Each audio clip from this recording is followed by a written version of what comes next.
Hey, everybody, welcome to the most censored views, which is what we call it sometimes.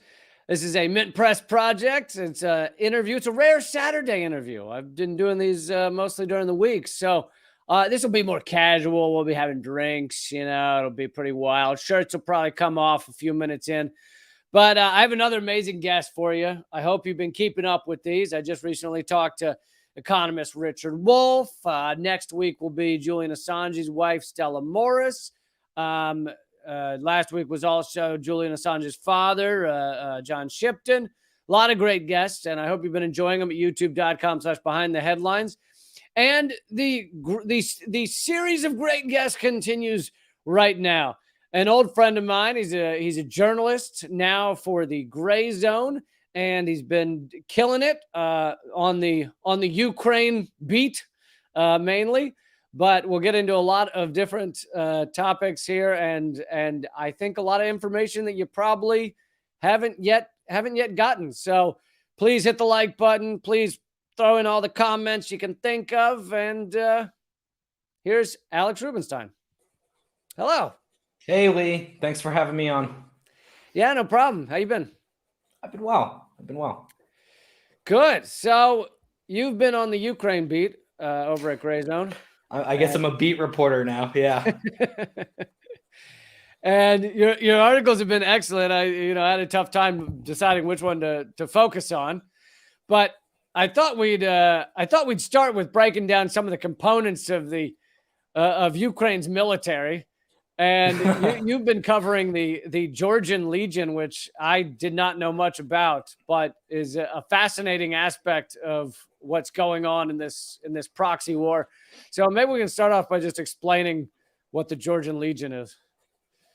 Yeah. So Ukraine actually has two main legions that are foreign legions, mostly made up of foreigners, not Ukrainians.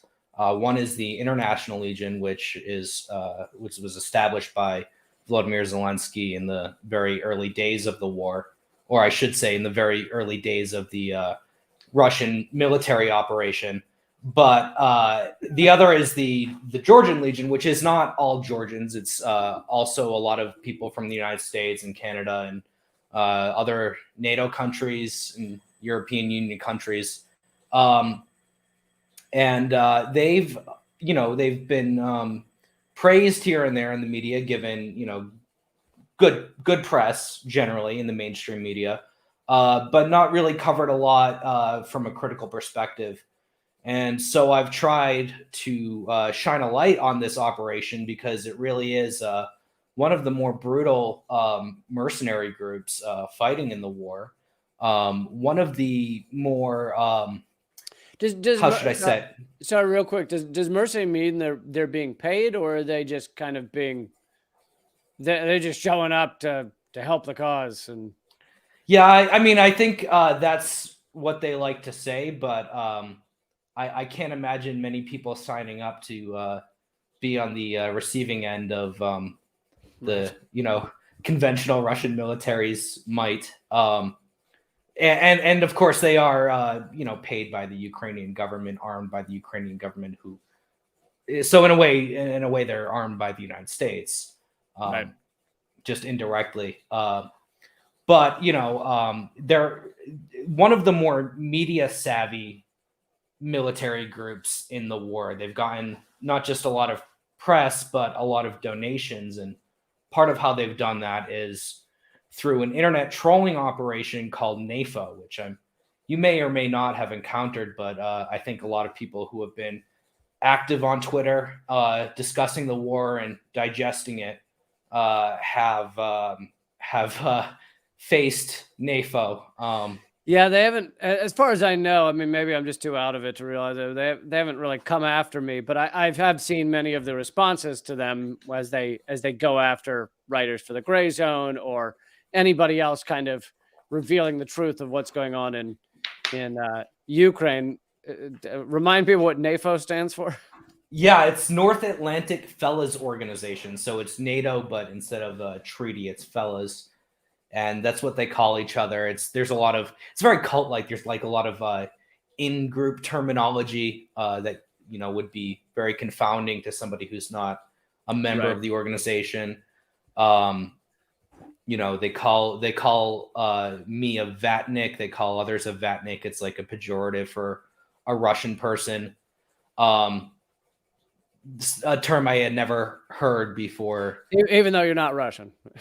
Well, I mean, I guess if you go back far enough, I am Russian, but you go back four couple generations. Yeah. So I mean, they've they were platformed by CSIS. It's a think tank funded by the United States government in Washington, one of the leading militaristic pro-war think tanks, leading policy in Washington, making policy papers.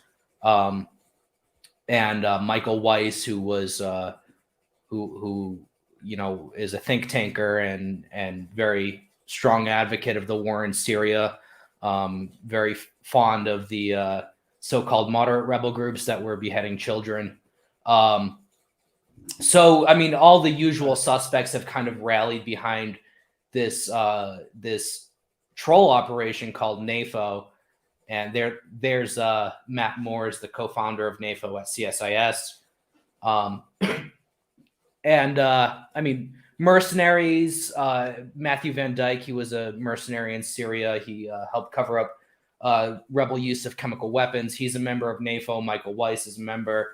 And then you have endorsements from, I believe, the Prime Minister of Estonia, the Defense Minister of Ukraine, Alexei Reznikov, all these high and NATO officials themselves too have endorsed this group NAFO, and it's partnered with an operation called United 24, which was launched by Zelensky as the main crowdfunding operation for Ukraine. They've officially partnered with NAFO, and again, this is an organization which was started as a fundraising operation for the Georgian National Legion, which is this mercenary group that has carried out documented war crimes and is accused of many more war crimes. And I document all that in my series of articles. Really nasty stuff, shooting on video, captive Russian soldiers. There's audio testimony from a quote unquote volunteer with the Georgian Legion called Benjamin Velcro, where he attests to them having captured an 18-year-old Russian kid accused of being a spy, slit his Achilles tendon, and forced him to swim across the river as they took practice shots at him. I spoke to an American guy by the name of Henry Heft, who volunteered with them, and he told me about how two men had blown a checkpoint, and the Georgian Legion put a black bag over their heads, took them to a basement, and cut their throats. Accused them of being spies as well. So go ahead. Yeah, you wrote an article about him, the guy you just referenced, back in March. That's right. And he's an American who ran over to Ukraine to try and help out, I guess, believing U.S. propaganda about what was going on there, and came back very disenchanted, kind of revealing the truth that it was a catastrophe. Yeah, and woefully corrupt. With all the weapons pouring in, he was being asked to be sent to the front line without a rifle. Obviously not a position you want to find yourself in. Yeah. And then when he tried to leave, I don't even know what they would tell him to do. Just stand there and look menacing. Yeah, right. Menacing enough that you divert the, S-24 right from the building. Yeah. And then when he tried to leave, he was apparently threatened by the Georgian Legion with his life. He had to basically run away and go back over the Polish border in I believe it was Red Cross vehicle. just pretending to be a civilian. And I think it's important to let people know this is not like, a left winger who was trying to reveal the truth in Ukraine. This is a pretty far right wing dude who used to be in the Boogaloo Boys and ran over to Ukraine to be part of their military. And even he, once he saw what he saw, came back and said, "This is ridiculous." Yeah, I don't want to go too deep into this rabbit hole, but I don't know how far right he is personally.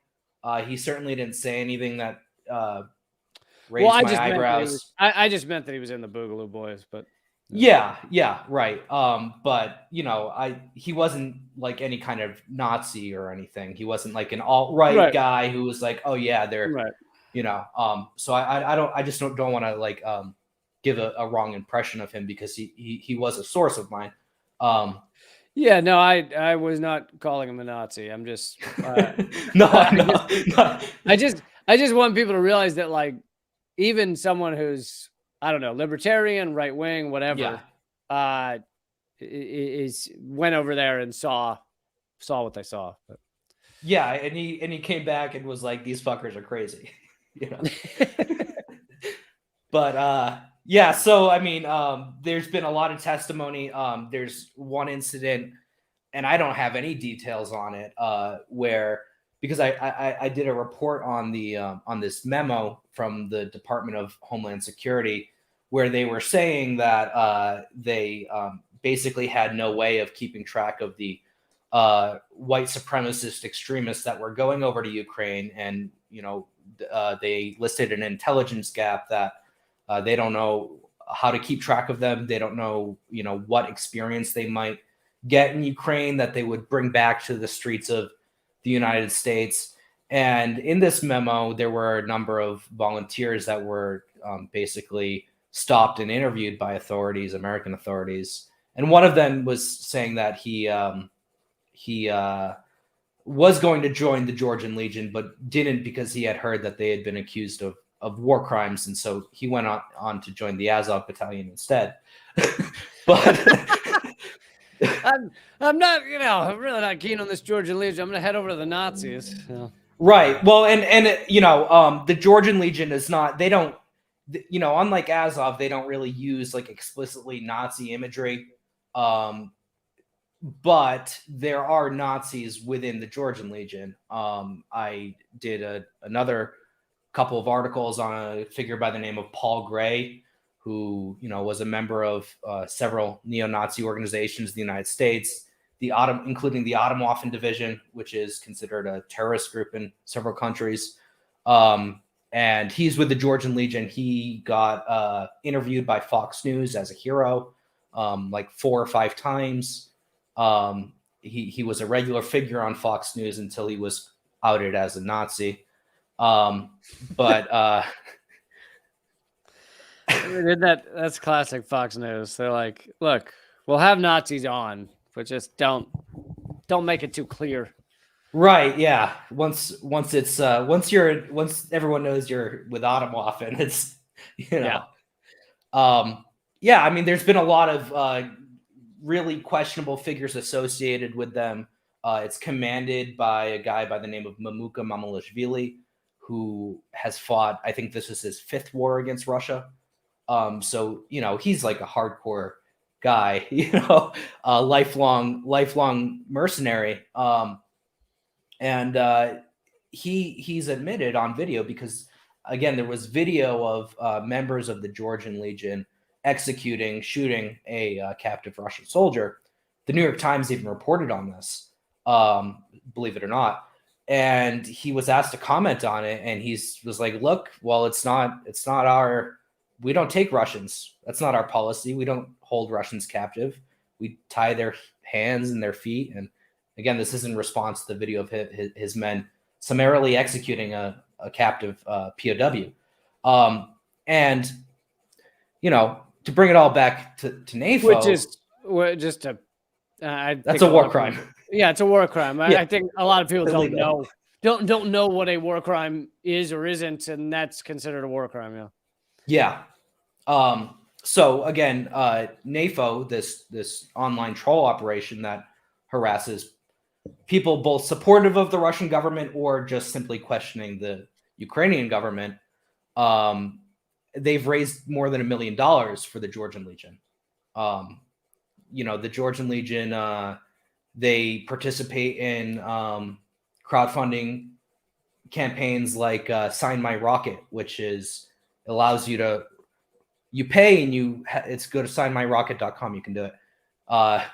And you pay to have a message written on a rocket, and then they shoot that rocket for you, and take a picture and tweet it. It sounds like when the U.S. Texan soldiers were dipping their bullets in pork fat because they thought it would harm the Muslims more. Yeah, I mean, and that's and they called them orcs. So that's the term you hear a lot from the Georgian Legion. They're very open about celebrating the death of Russian soldiers, which, I mean, I think that in itself is not totally uncommon or particularly offensive. But there are, again, these war crimes that are just, I mean, the accusations are so widespread. It's very difficult to ignore them. Somehow the mainstream media has done it. One of the most notorious former members of the Georgian Legion is an American guy by the name of Craig Lang, who is wanted.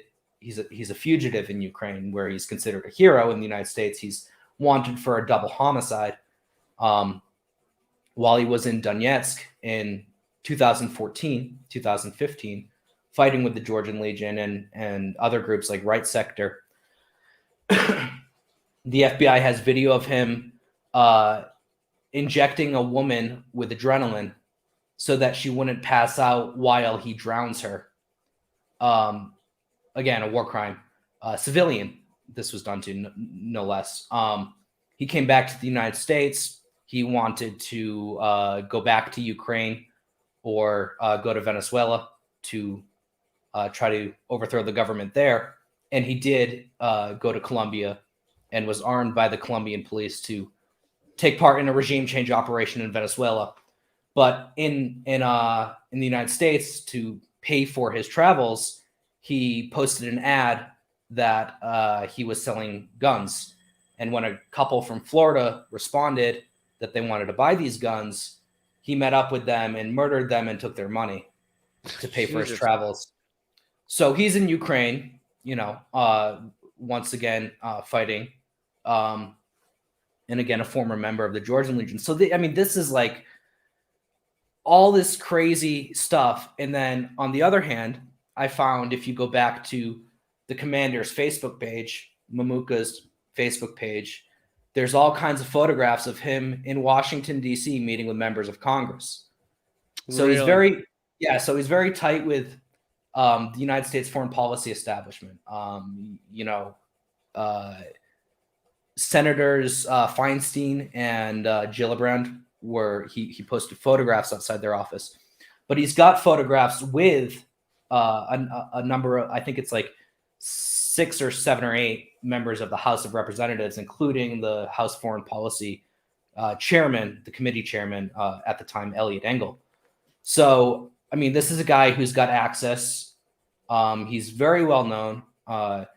Adam Kinzinger, he had a meeting with him recently as well. So those other meetings that happened years ago are separate from this meeting. And Kinzinger posted a photograph of his Zoom call with Mamuka. Again, a guy who has said that they will kill captive Russian soldiers. That's their policy. Meeting openly with a member of Congress. I guess he's out now. So thank goodness. So it's all very dirty. And at the same time, the gray zone is the only one talking about it. Yeah. So I think that which, like you mentioned before, is not has made you all those of you who work at the gray zone and a tiny handful of other people the center of the hordes of online attacks from these NAFO trolls. Yeah, and I'm asked a lot of times why I don't block them, and what I say is that it would take me hours to go through and block the 1,000 dog cartoon avatars because they use a Shiba Inu avatar. Yeah, and block them individually. I showed some earlier, and I meant to mention that it's not that image is not meant to be a joke. It's actually what they tend to have. Yeah, well, I mean that it is a joke because I designed it, but No, it is I mean, exactly they actually use that though. Yeah, and those dogs, I took them directly from their repository, Right. and just put them over that photo. But I lost my train of thought. Where were we? You were saying you couldn't block. Oh them yeah, all. I could. I mean, I could block them all, but it would take me all kinds of time. And the thing is I spend 45 seconds writing a tweet, and then collectively they spend hours ratioing me. So who's losing more time here? So that's why I don't block them. And also I think it's kind of a sign of weakness. But this morning, this is a big deal because this group has been endorsed by, again, members of NATO, heads of state, foreign ministers, defense ministers, members of Congress. And apparently this morning I was sent a video of Polish media talking about my reporting on NAFO for 9 minutes, and just denouncing me as a Russian propagandist. And you see that despite their attitude, which is very blasé, very irreverent, they're unabashed trolls, that a nerve has been struck in exposing this as a crowdfunding operation for war criminals. And beyond that, it was founded by an anti-Semite. You very briefly scrolled over screenshots of its founders' old tweets, which mocked Jewish people in the Holocaust and seemingly praised Adolf Hitler. So, which fits in with the fact that our mainstream media and our government is now promoting the Azov Battalion, which is a largely Nazi organization, and they seem to have no problem with it. I mean, one of the articles you wrote was about Jon Stewart giving a medal to one of these Nazis at Disney World, which seemed about as dystopian as I can imagine. Yeah. A Jewish comedian that I, as a young man, respected, giving a gold medal to a man with a Nazi emblem on his elbow is truly unbelievable. Yeah, I mean, if you had told me that story as a youth when I was Jon Stewart's biggest fan and Tucker Carlson's biggest hater, I would not have believed you. But oddly enough, Tucker Carlson covered that story. So I didn't get any credit for it, but it is what it is. That was a really bizarre case. I don't know if you want to really talk about it more, but sure, we got time. Yeah. So I actually came to that story because I was just going through Google. I have the Google News app on my phone, and I go through it every morning just to see what's being discussed. And actually, I get a lot of my stories from reading the mainstream media and just kind of like looking a little bit deeper into the things that they talk about. Doing my own research. Right. But there was this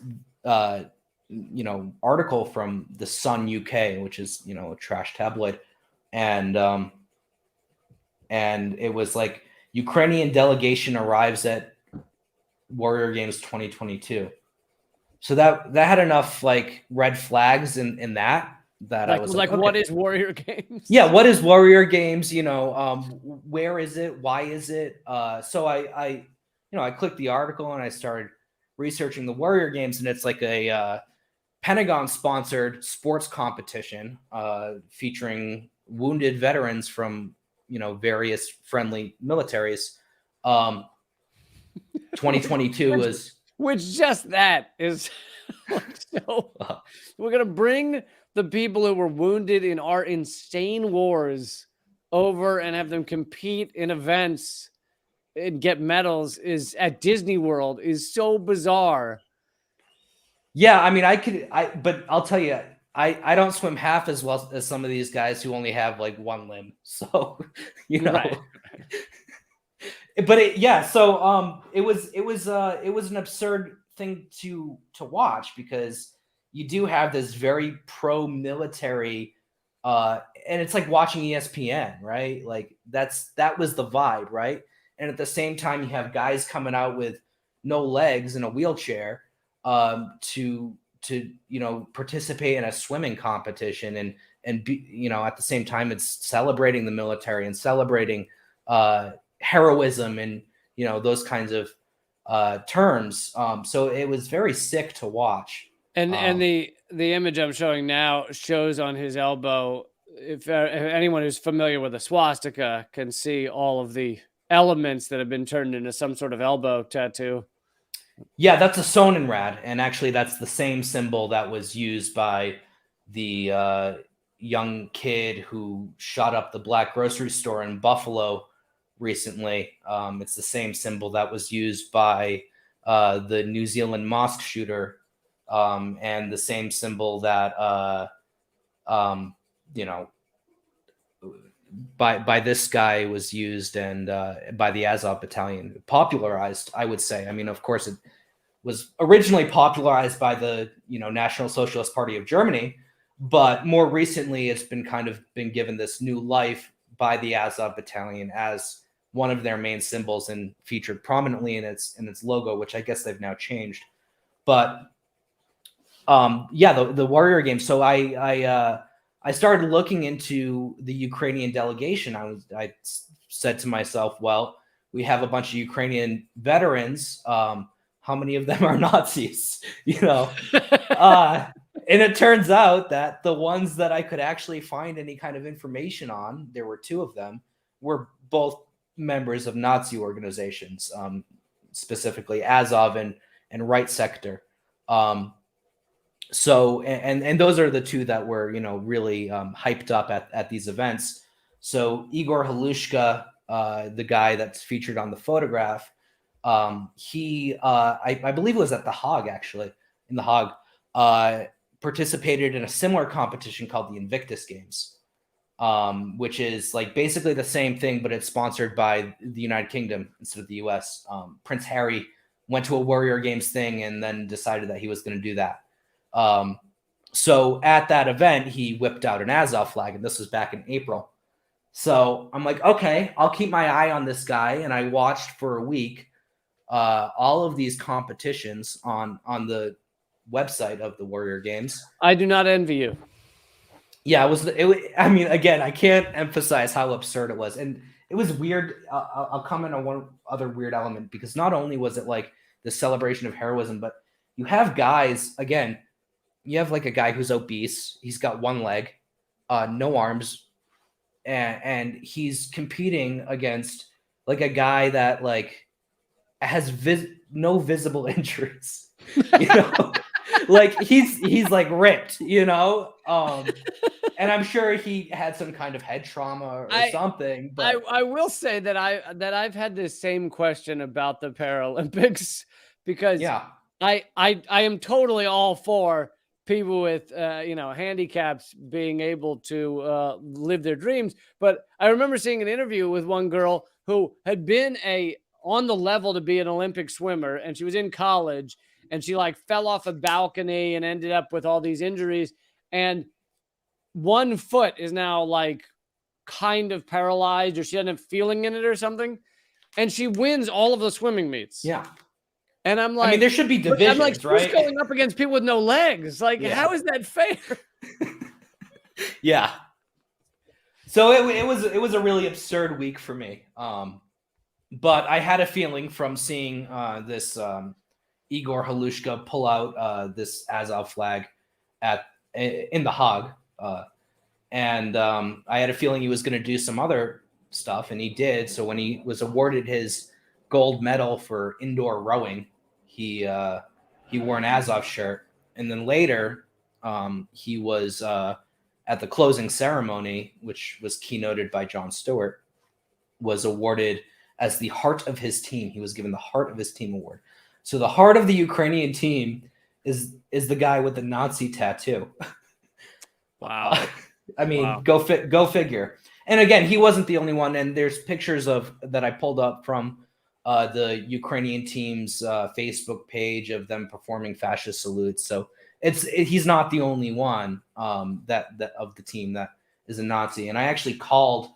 For some reason, they had the PR guy, his phone number listed on the website. So I called him, and I first started asking like some, I forget what the question was exactly, but some softballs. And then I was like, who pays for these teams to come? And that's when he's like, oh, well, I know you said you're a freelancer, but what website is this going on? And he wouldn't give me a straight answer. That's when you said New York Times Online. Yeah. It's the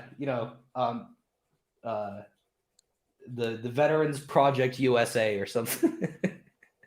Yeah. But yeah, he wouldn't give me a straight answer. He gave me this very convoluted explanation, and really the only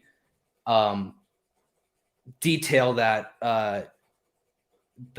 made any sense whatsoever was him saying that the relationship with every foreign team is different. So I assume, if we're sending over, what is it, like 60 billion at this point, we're probably paying for the Ukrainian team. I'm sure. It's the least of what we're paying for. Yeah. Yeah. And then the I think the bassist or the singer from Hootie and the Blowfish was also there. And these, that is the one thing that harmed my view of Hootie and the Blowfish. Yeah, but it was an absurd story because, and it's weird because, if I hadn't spent that week watching this weirdness, nobody would have known about it. The Defense Department's visual distribution service, DVIDs, they posted photographs so the picture of Igor with the Azov shirt and the gold medal, that's from their website. So, I know that journalists look at that website pretty frequently, for visual elements in their stories, because it's Creative Commons, so you can just reuse whatever they post. So I'm sure that there were journalists that were somewhat aware of this, but none of them cared to report on it. Yeah, just unbelievable. So let's move on to the Anti-Defamation League. This is maybe your most recent or one of your more recent articles, and you contacted them about the Azov Battalion, right? Well, I contacted them about that story that we just discussed. Yeah, because so on their website they have an option to report a hate incident.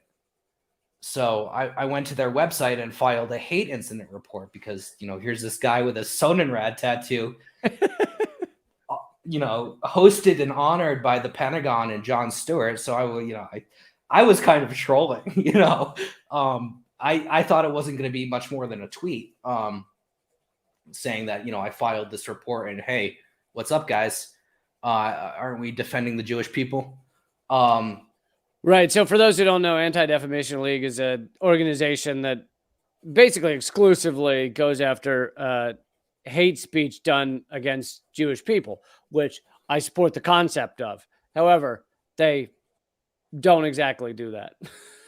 Yeah, it's mostly an organization dedicated to targeting and ruining the lives of, pro-Palestine activists.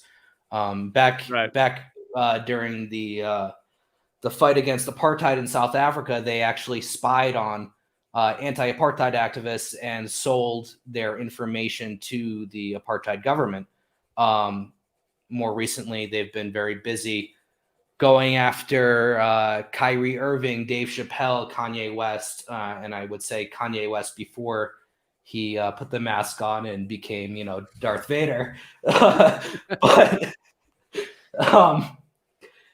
yeah, so the ADL, it's supposed to defend Jewish people, be anti-Nazi. Its director is Jonathan Greenblatt's a former member of the Obama administration. They're very much a part of the Democratic Party propaganda apparatus and the Israel lobby. Part of that too. So I kind of trollingly filed this hate incident report. And I forget how many months, but I think it was like 4 months before I heard anything back. And they apologized to me because it had taken so long, because their center on countering extremism was researching my inquiry, some shit like that. For 4 months, yeah. Yeah, and they came back and they said, well, I just want to be clear. The majority of my incident report did not focus on the Azov Battalion. I mentioned the Azov Battalion once because this guy was a former member.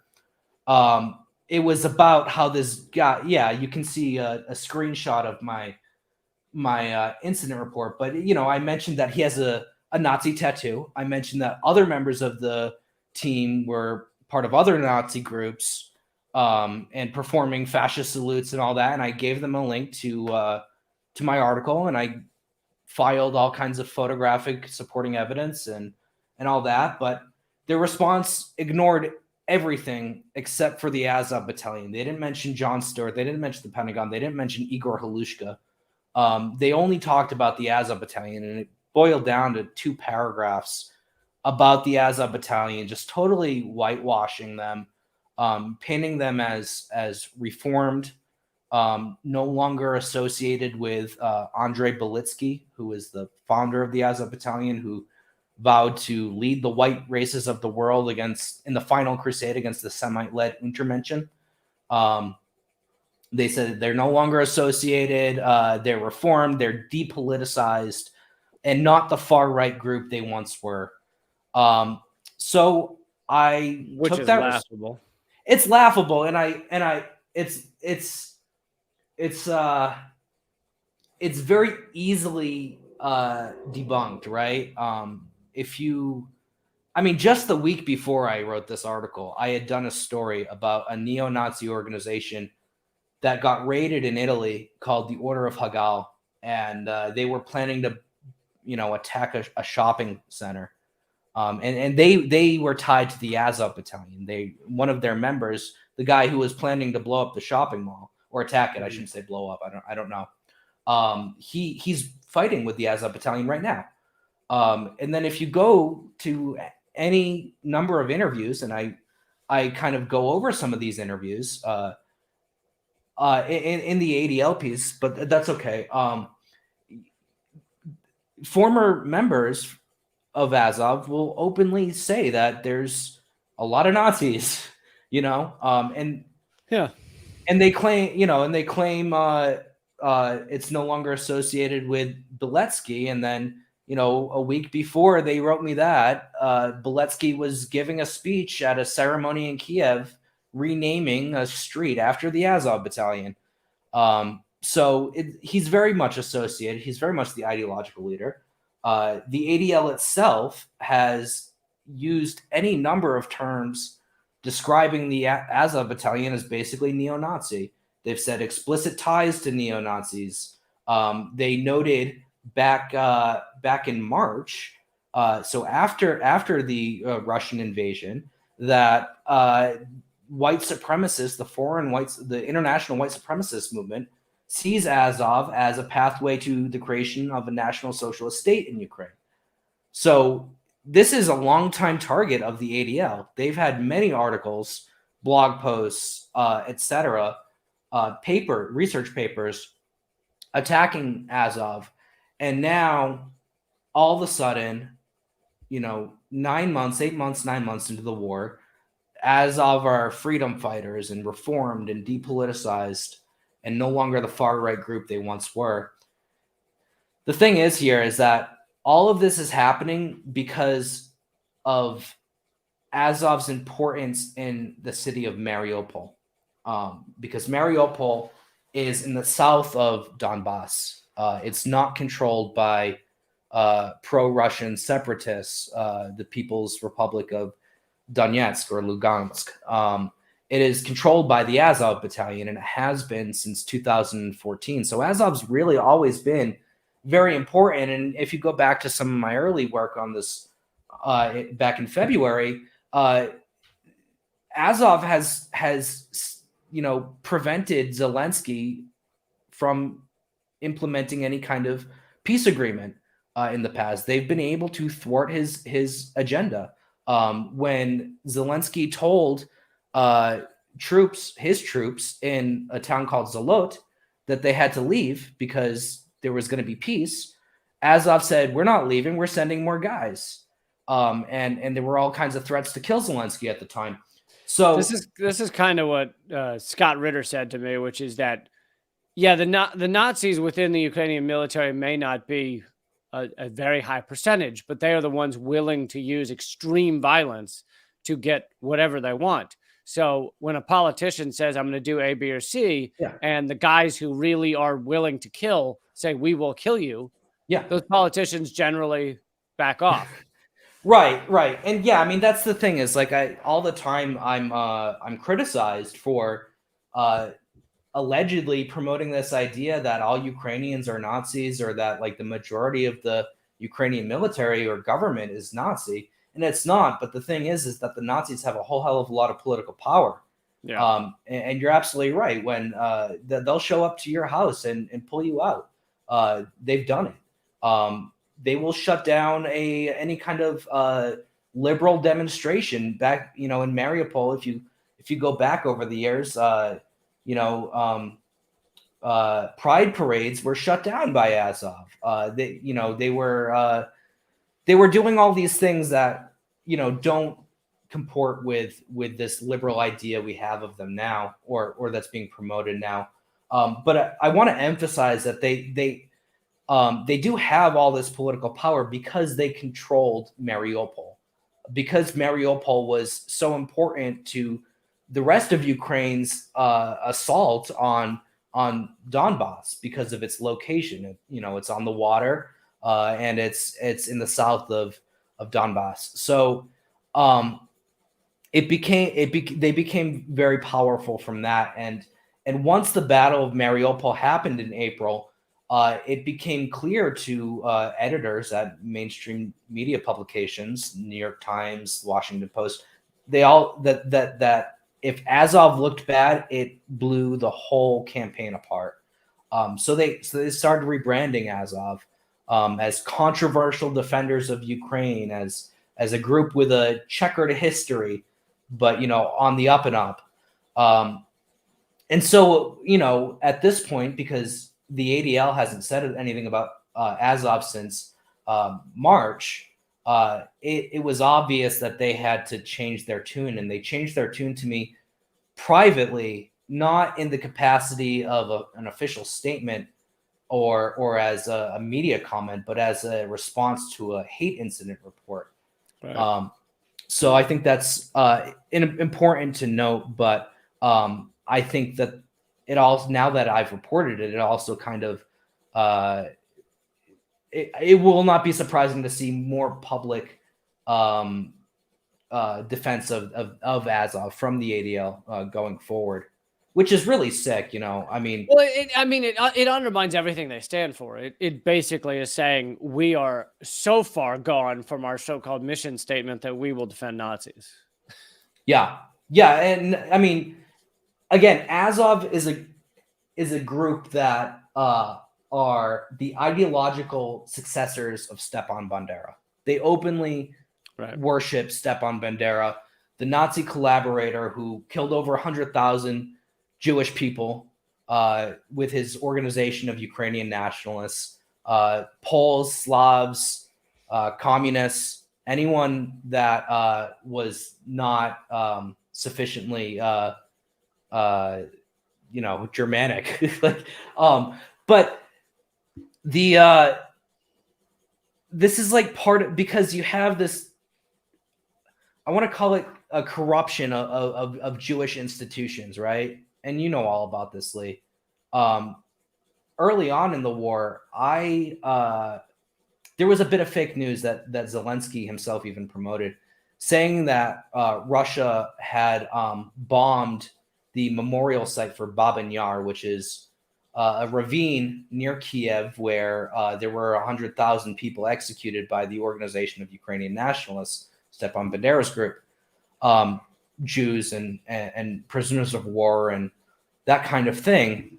So there's a memorial there, and Zelensky and the media had claimed that Russia had bombed it, and it turned out an Israeli reporter went there and he said there was no damage. So it's totally fake news.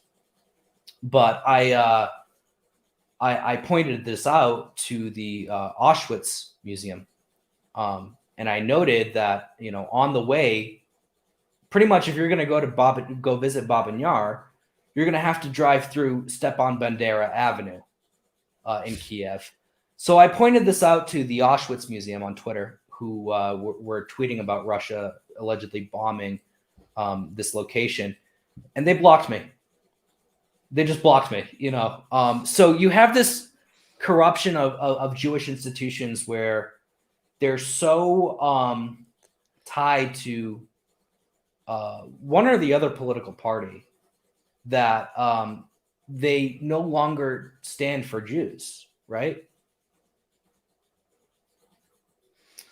Yeah, I mean, and it honestly makes anti-Semitism easier to achieve because they have diluted what it means and actually misdirected what it means, so that it's as if it doesn't exist anymore. It's like, if you're going to call people that are just trying to speak the truth about Ukraine, literally the truth of what's going on there, you're going to call them anti-Semitic, and you're going to call anyone who speaks the truth about Israel anti-Semitic, and you're going to call Jeremy Corbyn anti-Semitic, and it's like, then the real anti-Semitism, which is these Nazis that they're allying themselves with, becomes meaning. Like it loses all meaning, and which is so you get yourself in a place where it can be allowable. Anti-Semitism and hate towards Jews can be allowable because it has been so, I don't know, convoluted and diluted, and it's just it means nothing. Yeah, and again, you have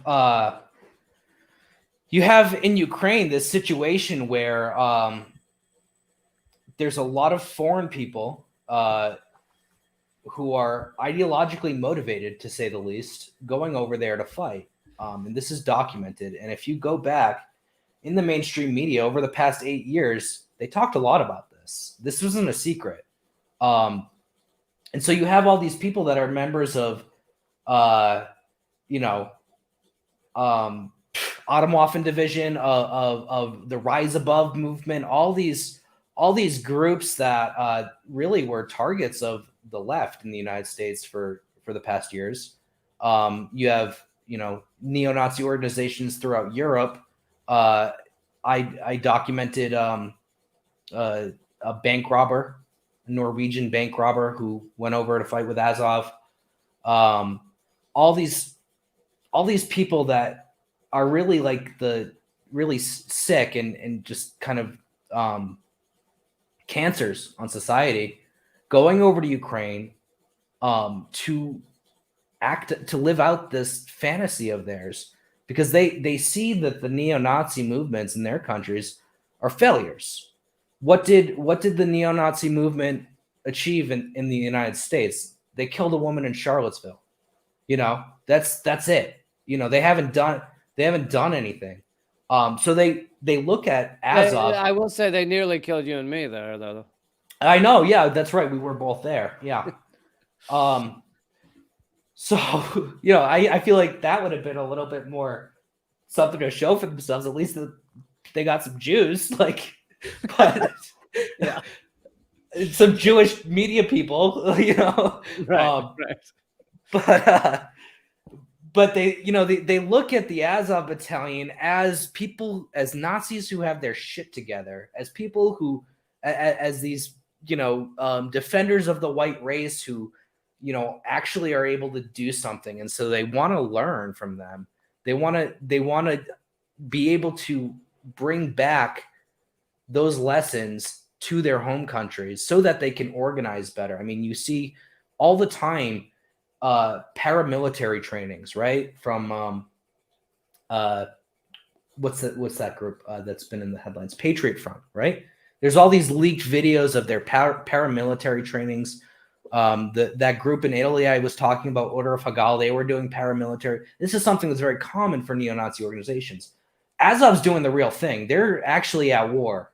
And again, they do have a lot of political power. And the ADL was 100% right in March when they said that the international white supremacist movement sees Azov as a pathway to the establishment of National Socialism in Ukraine. It's and again, armed by foreign governments, you know, open support from NATO for Azov, and not, I mean, we're sending all these weapons and we're just not looking at any of the potential for blowback in our countries. And I really fear for what's to come. I mean, we saw when Gaddafi was overthrown in Libya, there were terrorist attacks in Europe as a direct result of the support from NATO for jihadist groups. So we're just doing all that again, but, you know, of a different color. And I mean, go ahead, Lee. Well, I was just gonna say we only got a couple of minutes left, but I kind of wanted to shift to, I guess, what keeps you going, because you have been so thoroughly. I mean, I certainly went through it, but not as recently, back when I had Redacted Tonight. But you've been so thoroughly attacked by these trolls and these garbage human beings, and so I'm wondering what drives you in your journalism in these last few minutes. Yeah, I mean, I got into journalism because in 2014 I was covering Black Lives Matter protests, but I was going to these protests before I was covering them, and I would open up the New York Post and just read all kinds of lies about the things that I was at. And I realized that the media lies a lot. Yeah. A lot more. I mean, I knew they lied, but it's like a lot more than I had realized. It actually helped me realize that when I was at Occupy in the first few days of Occupy, and then I would hear the reports about what Occupy was, and I was like, no, I was there. It's not that at all. Right. Yeah, and so I guess what keeps me going is just making the lives of bastards a little bit more difficult. I like that. Yeah. You know, I like to think that I help, but I don't think so.